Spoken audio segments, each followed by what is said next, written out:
क्या दंगा हिंसा प्री प्लान्ड था? सीधा सा सवाल, ये सबसे बड़ा सवाल देश में। यूपी के संभल में क्या मस्जिद के सर्वे के खिलाफ भड़की हिंसा प्री प्लान्ड थी क्या? मतलब इतनी तैयारी? क्या सर्वे के खिलाफ प्रशासन, पुलिस, कोर्ट पर दबाव बनाने के लिए यहां संभल में यह दंगे की स्क्रिप्ट लिखी गई तो स्क्रिप्ट डायरेक्टर कौन? और क्या इसलिए पुलिस पर सवाल उठाना पत्थरबाजों को कवर फायर देने की सुनियोजित कोशिश है? ध्यान से सुनिएगा।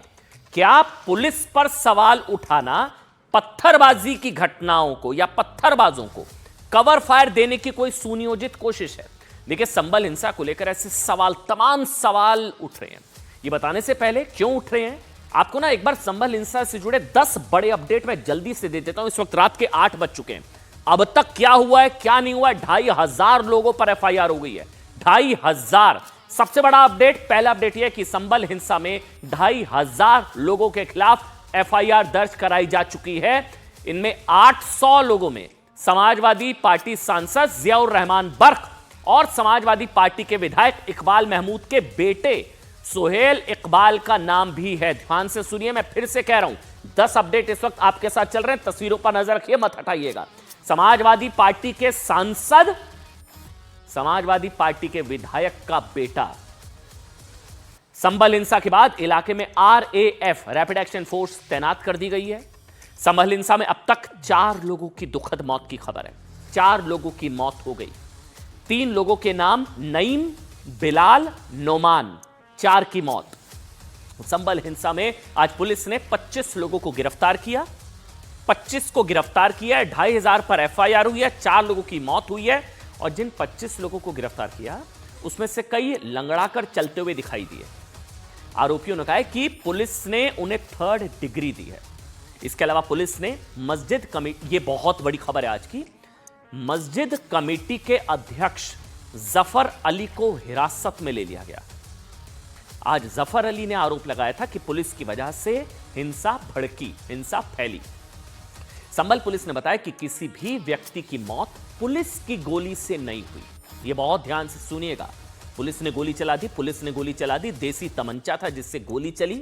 और पुलिस ये कह रही है साहब कि जिस गोली से शख्स की मौत हुई है वो देसी तमंचा थोड़ी ना इस्तेमाल करती है पुलिस। किसी भी व्यक्ति की मौत पुलिस की गोली से नहीं हुई बल्कि देसी हथियारों से हुई। एक व्यक्ति को तो पॉइंट ब्लैंक रेंज में गोली मारी गई।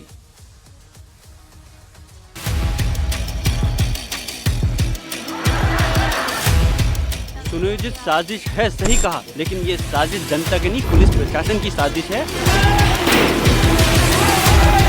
कुछ लोग तो ये कहते हैं कि साबरमती फिल्म देख करके उन्हें लगा कि उन्हें भी बड़ा नेता बनना है, इसलिए ये सब कुछ कराया गया। ये सरकार प्रायोजित हिंसा है, ये साजिश के तहत कराई गई हिंसा है। वहाँ पर वायलेंस हुआ जिसमें 3 मुसलमानों को गोली लगी, उनकी मौत हुई। हम इसका कंडेम करते हैं। ये फायरिंग नहीं बल्कि मर्डर है। जिन लोगों ने गोली चलाई है, जिनके लिए जिम्मेदार वहाँ के डीएम एसपी हैं, इन पर हत्या का मुकदमा कायम होना चाहिए। ये देख सकते हैं कि आप भीड़ के जो बलवाई थे, पत्थरबाज थे, उनका क्या मकसद था, उनका क्या उद्देश्य था। भारतीय जनता पार्टी जब से सरकार में आई है, मंदिर मस्जिद के झगड़े क्यों हो रहे, पहले कभी क्यों नहीं हुए? 100% लोगों को जेल भेजा जाएगा, उन पर कार्रवाई की जाएगी, क्योंकि उन्होंने बलवा कराने का प्रयास किया था।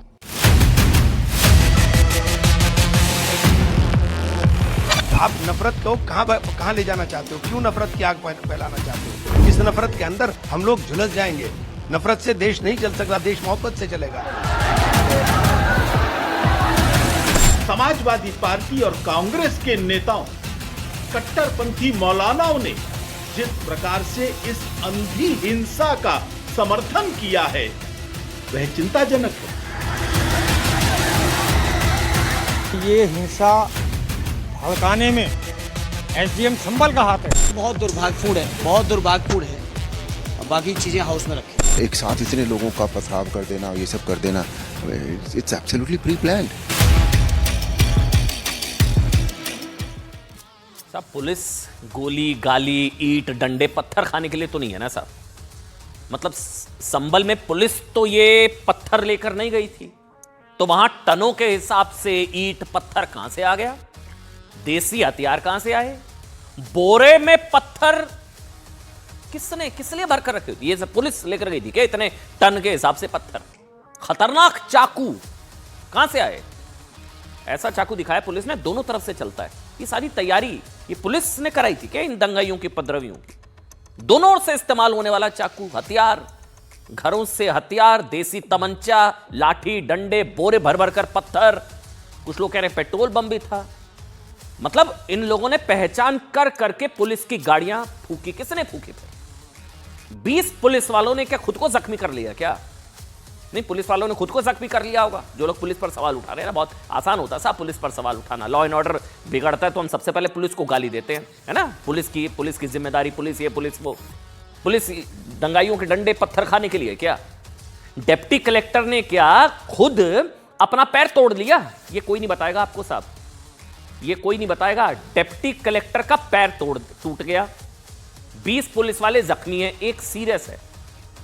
पुलिस के पीआरओ ने क्या खुद को पैर में गोली मार ली? हाँ, आपको तो पता ही नहीं है सब, अभी तो आप हैरान हो रहे हैं ये सब कब हो गया। असल में एक तरफा नैरेटिव चल रहा है ना, दूसरी तरफ पुलिस की कोई बात ही नहीं कर रहा है। एक तरफा नैरेटिव, पुलिस की कोई बात ही नहीं कर रहा है। पुलिस के पीआरओ के पैर में गोली लग गई, किसने मारी? पुलिस वालों ने मार ली होगी। है लोग ये भी कह सकते हैं साहब, कोई बड़ी बात नहीं है, पत्थरबाजों को कवर फायर देने के चक्कर में। संभल हिंसा में आशीष वर्मा नाम के एक कांस्टेबल की हालत बहुत नाजुक है, बहुत नाजुक है। क्या वो खुद जाकर अस्पताल के वेंटिलेटर पर लेट गए क्या? मतलब क्यों पार्टियों की या एक वर्ग की हमदर्दी एक भी पुलिस वाले के साथ नहीं है साहब? क्यों? बल्कि पत्थरबाजी करने वाले उपद्रवियों के साथ हर कोई खड़ा हुआ नजर आ रहा है। गलत किया पुलिस वालों ने, 4 लोगों की मौत हुई, दुखद हुई, लेकिन किसने भड़काया था, किसने उकसाया था? भड़काने वाले नहीं हाथ में लेते पत्थर, उकसाने वाले नहीं उतरते। जिन पुलिस वालों ने कानून व्यवस्था बनाए रखने के लिए छाती पर पत्थर खाए, उनके लिए सहानुभूति का एक शब्द नहीं। 4 लोगों की मौत हुई, दुखद, गलत, नहीं होनी चाहिए थी। लेकिन पुलिस पर पत्थर चले, लेकिन पत्थरबाजों के साथ सब खड़े। जिन पत्थरबाजों ने संभल को पत्थरों से पाट दिया, उनकी तरफदारी करने वालों की ऐसी लंबी, मतलब कोई कमी नहीं है साहब। जानते हैं क्यों है ऐसा? क्यों है ऐसा? इसलिए क्योंकि कानून व्यवस्था के रक्षक किसी के वोट बैंक नहीं होते। पुलिस के लिए कौन बोले ना साहब, पुलिस की बात कौन करे? इसलिए पुलिस वालों को दोषी बताने के लिए उनके वो वीडियो एडिट करके वायरल किए जाते हैं सोशल मीडिया पर। आखिरी के 17 सेकंड 15 सेकंड पहले पत्थरबाजी नहीं दिखाएंगे। जहां पुलिस ने थोड़ी सख्ती की, वैसे तो इस बार पुलिस ने सख्ती भी नहीं की, भी पुलिस की तरफ से बताया जा रहा है, लेकिन आगे का 15 सेकंड दिखाएंगे, वो वायरल किए जाते हैं, जिसमें पुलिस गन ताने दिखाई देती है। पुलिस बता रही है पैलेट गन का इस्तेमाल हुआ, आंसू गैस के गोले दागे, हमने तो गन चलाई नहीं। ऐसे कई ढेरों वीडियो, अच्छा ये देखिए ना, ये वीडियो कोई नहीं दिखाए। मतलब ऐसे ढेरों वीडियो हैं जिसमें पत्थरबाज और दंगाई पुलिस को दौड़ा रहे हैं, पुलिस पर हमले कर रहे हैं, पत्थर मार रहे हैं। कोई चर्चा नहीं है उनकी, कोई चर्चा नहीं। कोई नहीं पूछ रहा साहब कि पुलिस तो पत्थर नहीं लेकर गई थी ना, या पुलिस अपने साथ इतने पत्थर लेकर चली गई वहां पर कि इनको फंसाने के लिए चलो 5 से 6 टेम्पू ट्रक लगे पत्थर, मतलब इतने पत्थर लेकर गए वहां पर पुलिस वाले। फिर अचानक इतने पत्थर कहां से आए?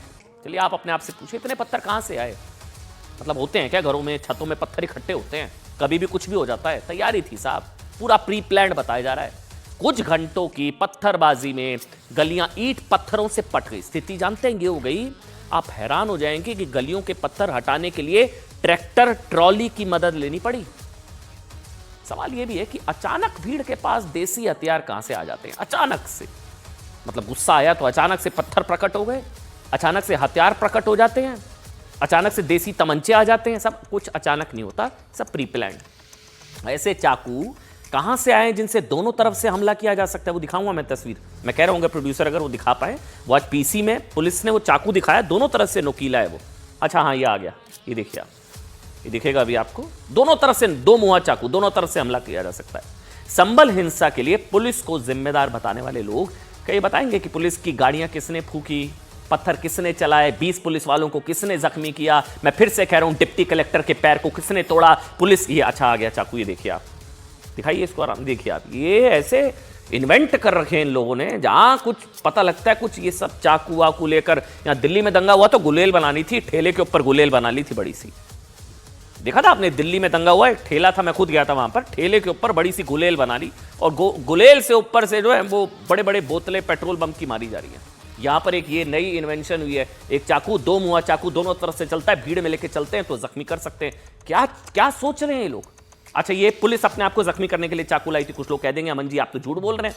पुलिस के पीआरओ के पैर में फिर गोली किसने मारी, सरकार किसने मारी। सवाल ये भी ना कि अचानक सर्वे वाली जगह पर कैसे सैकड़ों की भीड़ जुड़ गई, अचानक सडन।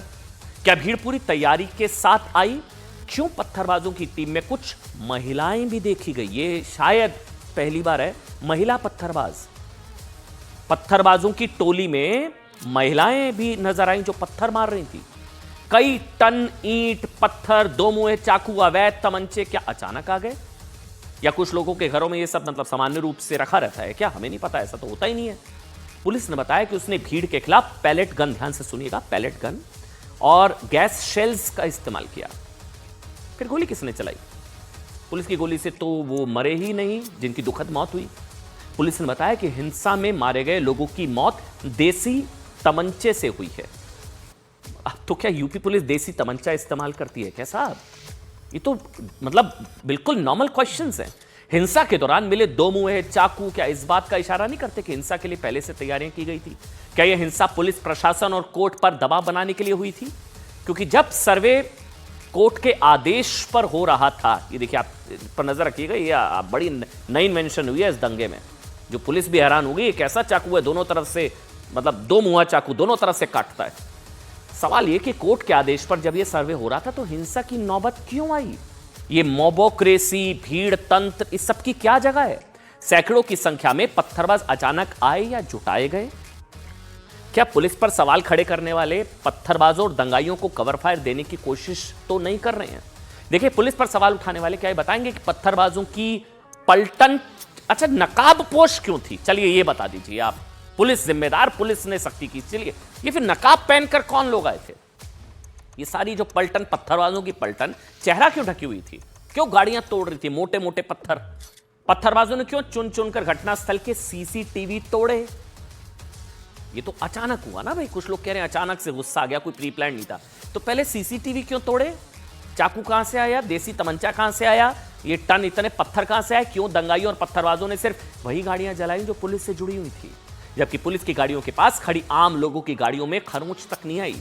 क्या बिना प्लानिंग के इस तरह का कोई अटैक, इतना वेल कोऑर्डिनेटेड अटैक क्या हो सकता है। लेकिन सवालों से उलट कई लोग पुलिस को हिंसा के लिए जिम्मेदार बताते हुए नजर आ रहे हैं।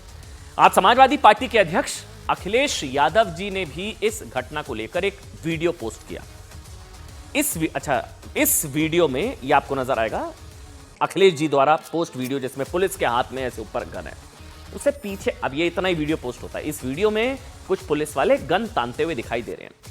1 मिनट 29 सेकंड के इस वीडियो में गोली चलाओ की आवाज भी आ रही है, बिल्कुल ठीक बात है। इस वीडियो को कांग्रेस सांसद इमरान प्रतापगढ़ी ने भी आगे बढ़ाया। सवाल जानते हैं क्या है। सवाल यह कि इन नेताओं ने वो वीडियो क्यों नहीं पोस्ट किए जिसमें पत्थरबाजों की पलटन पुलिस वालों को दौड़ा दौड़ा कर पीट रही है, मार रही है, पत्थर बरसा रही है, पुलिस वाले जान बचाकर भाग रहे हैं। वो नहीं कोई दिखाता है। पुलिस पर एक तरफा सवाल उठाने वालों को आज यह बताना चाहिए कि कोर्ट के आदेश की तामील कराना भी पुलिस की ही जिम्मेदारी थी। और इस हिंसा में जिन 4 नौजवानों की मौत हुई है, दुखद, उसके जिम्मेदार भी संभवतः वही लोग हैं जो युवकों को भड़का कर ना सड़क पर लाए।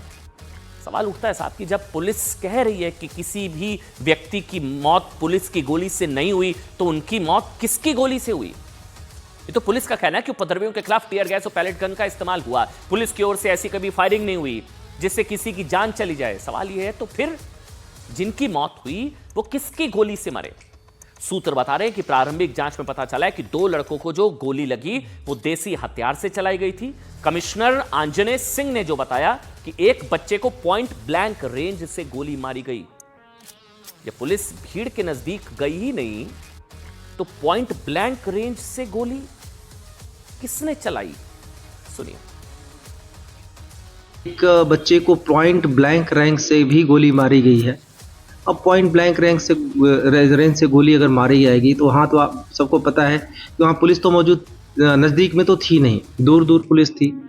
पूरी वीडियोग्राफी सारी चीज़ें आई हैं, तो उसमें इस बात की भी तहकीकात की जाएगी, जांच होगी आगे।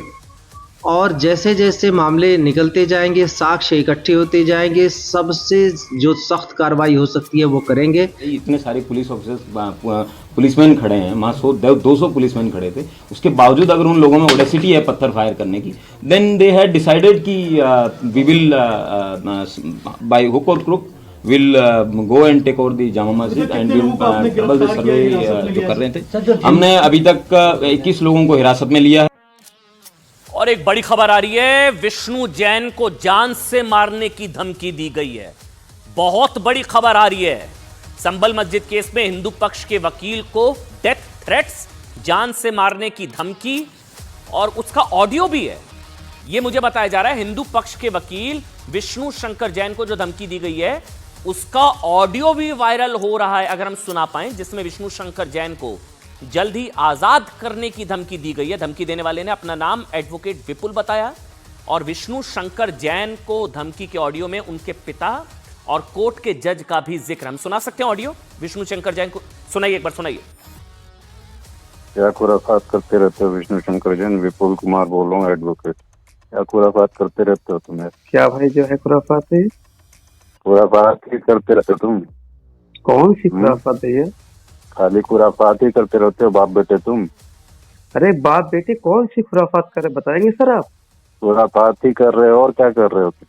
क्या एप्लीकेशन लगा रहे हो तुम फालतू की? सर बिना क्या साक्ष्यों के हम कोई एप्लीकेशन लगा रहे हैं? क्या बिना साक्ष्यों की एप्लीकेशन लगा रहे हैं? बिना साक्ष्यों की?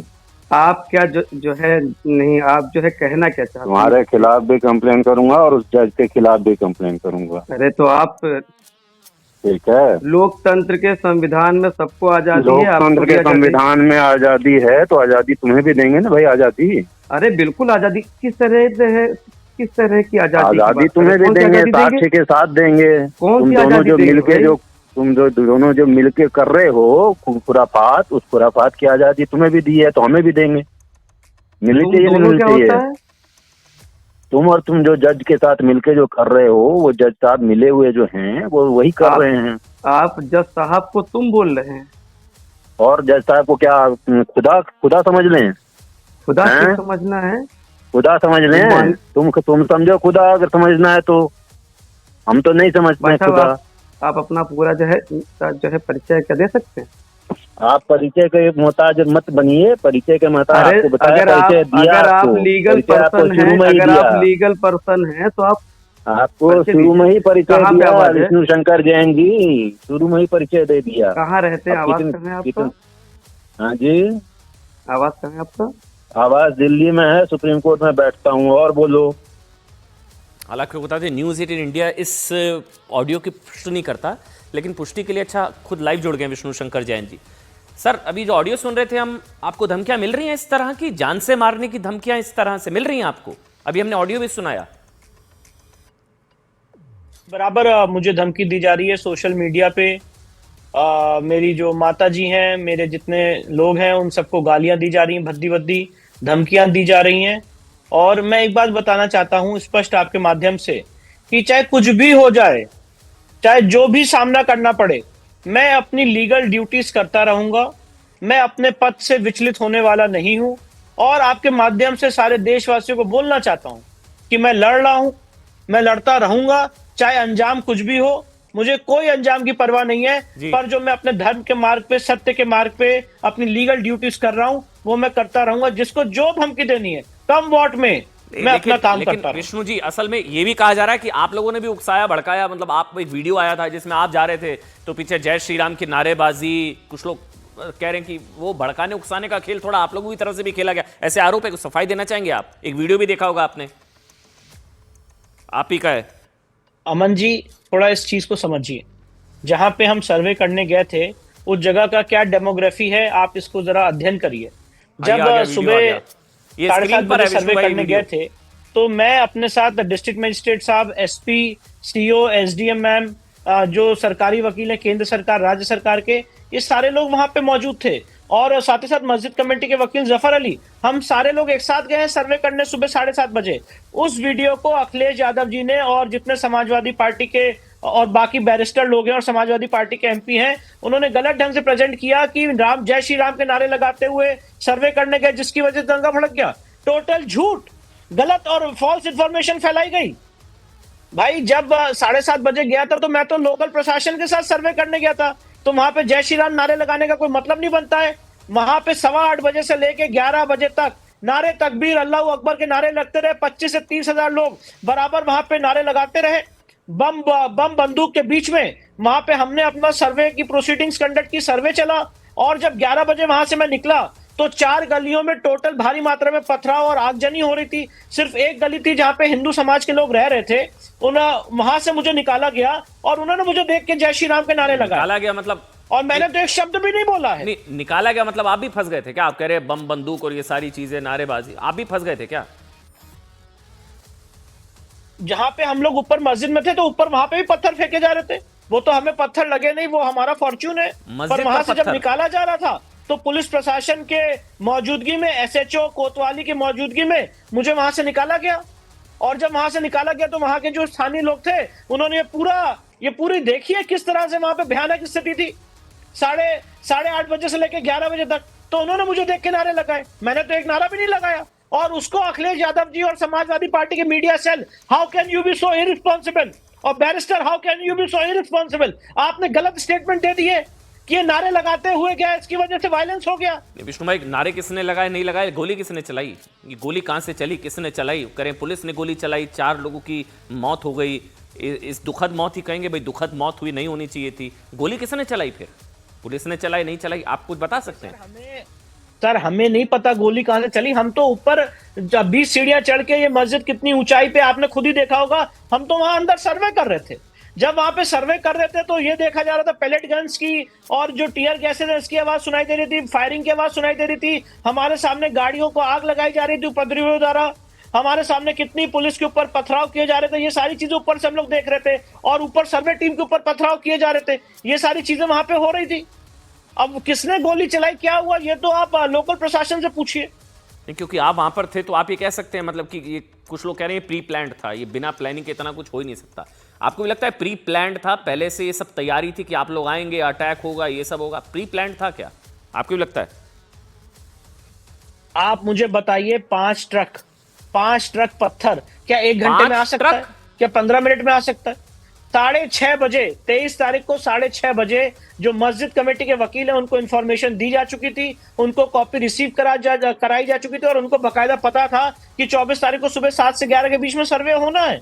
मैं एक बात कहना चाहता हूं अमन भाई, अगर किसी को सर्वे से विरोध था, आप हाईकोर्ट, सुप्रीम कोर्ट जाते। ये जो मोबोक्रेसी का और भीड़ तंत्र का रास्ता इख्तियार किया गया है, ये कहां तक सही है? आप कितने कुचलने और दबाने की कोशिश करोगे? पहले ही आर्कियोलॉजिकल सर्वे द्वारा जो संरक्षित स्मारक है उसका गलत ढंग से कब्जा ले लिया है, जो एक सरकारी संपत्ति है।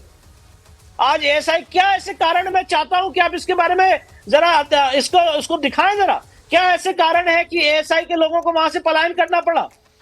आज एएसआई का एक भी अफसर, एक भी आदमी वहां पे मौजूद नहीं है और एएसआई एक्ट 1958 का उल्लंघन किया गया। लेकिन और सवाल हमसे पूछे जा रहे हैं, कोर्ट की ऑर्डर की कंप्लायंस में काम हो रहा है। और जब आपको ही धमकियां मिल रही हैं, आपके परिवार को धमकियां मिल रही हैं, आप बता रहे हैं कि आपकी माताजी को लेकर, आपको लेकर इस तरह की जब धमकियां मिल रही हैं तो किसमें इतनी हिम्मत? बहरहाल, लेकिन 2 सवाल एक बार जल्दी से, क्योंकि आखिरी सवाल है, मुझे पता आपको जाना है, आखिरी 2 सवाल जल्दी से। आरोप है कि कोर्ट पर सवाल यह कहा जा रहा है कि कोर्ट ने दूसरे पक्ष को नहीं सुना, बिना सुने फैसला दे दिया सर्वे का। नंबर 1।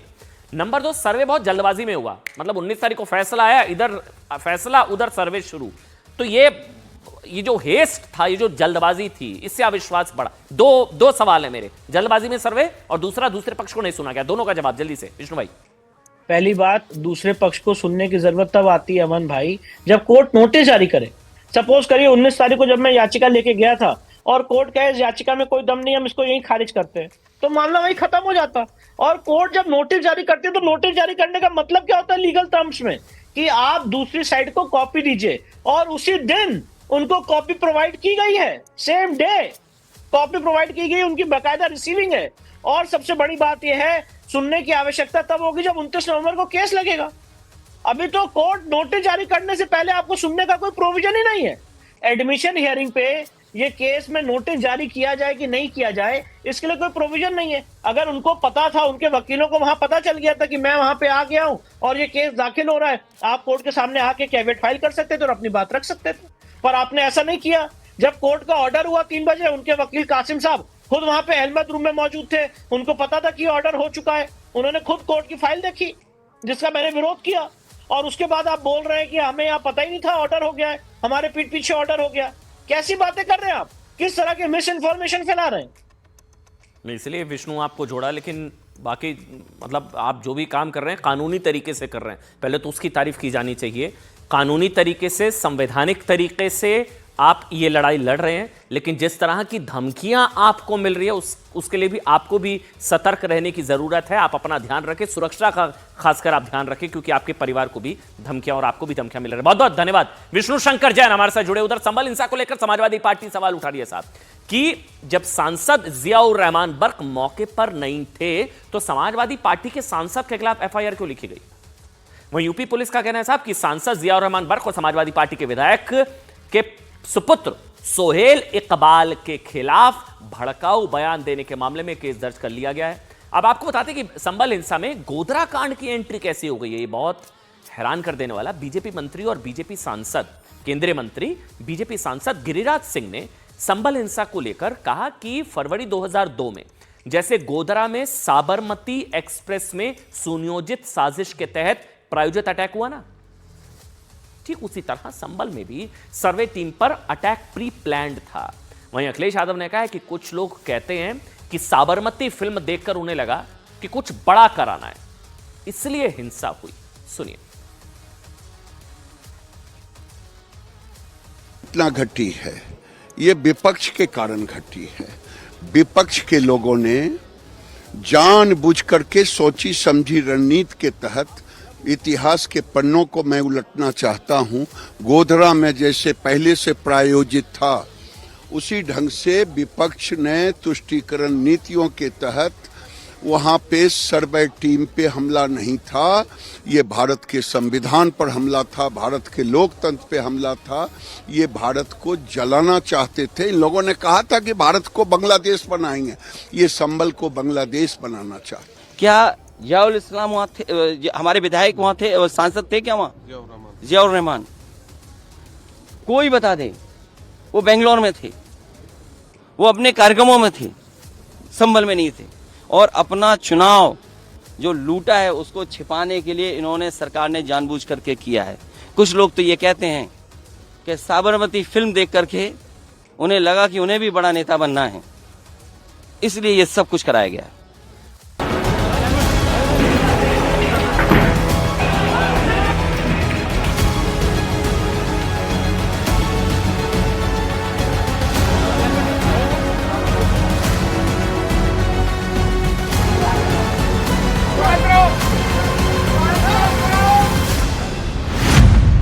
कट्टर पत्थर डायरेक्टर कौन?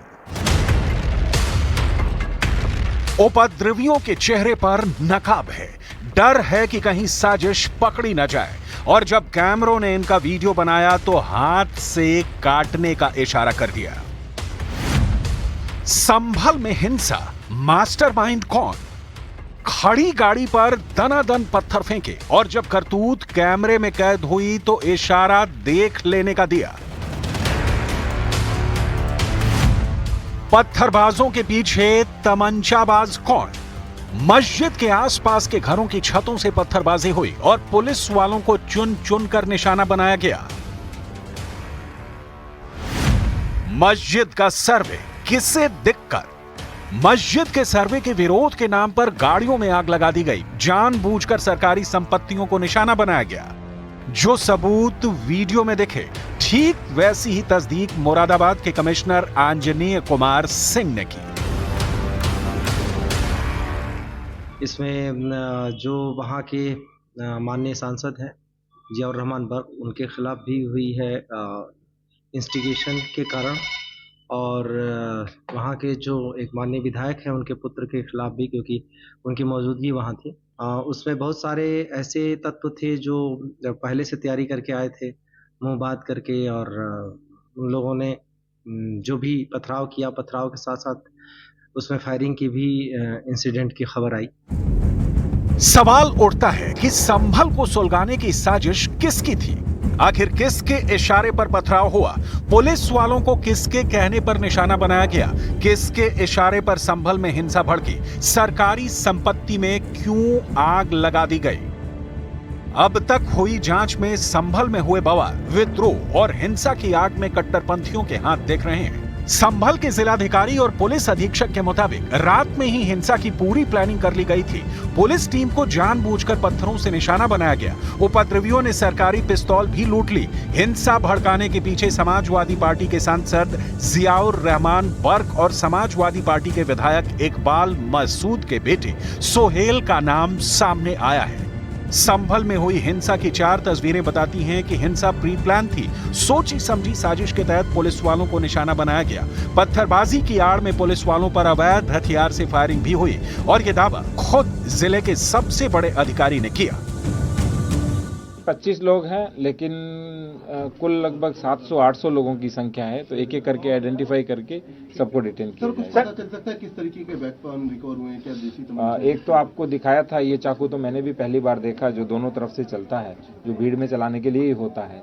और उसके अतिरिक्त कुछ तमंचे भी बरामद हुए हैं और बाकी जो भी चीज होगी इन्वेस्टिगेशन के बाद आपको डिटेल से सूचना सर एक सवाल।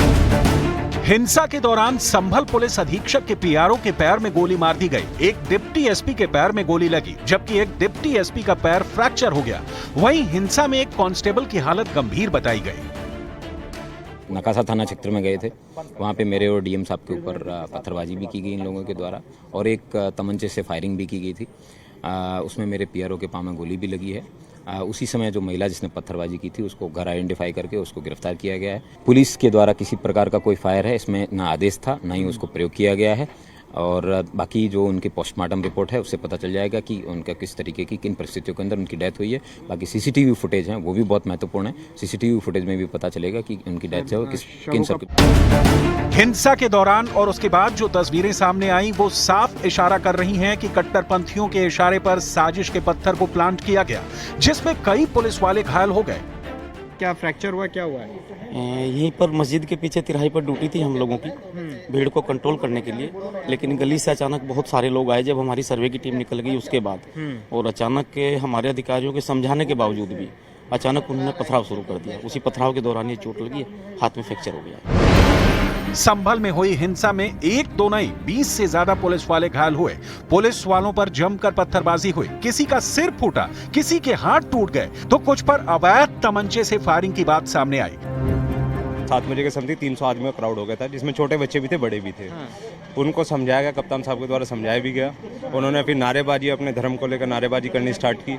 उसके बाद उन्होंने पथराव करने पुलिस पे स्टार्ट किए। अच्छा। आने के बाद में जैसे हम बाकी बाहर की पुलिस भी बुलाई गई और उसके बाद उन्होंने फिर आगे बढ़ते रहे, उनको समझाते रहे।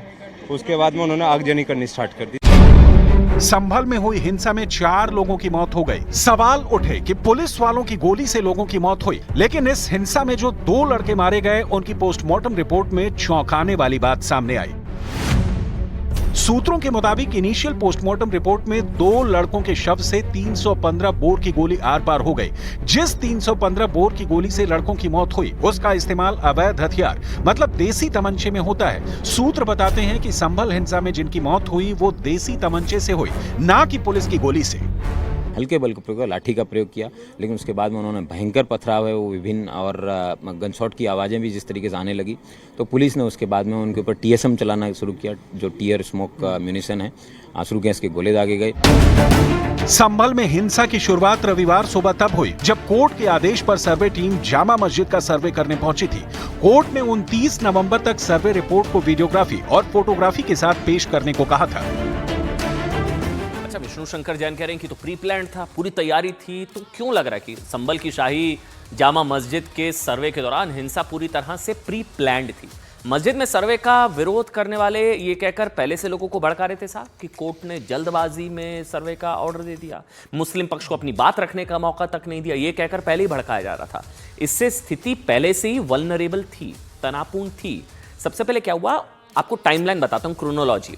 19 नवंबर को इस मस्जिद का सर्वे हुआ।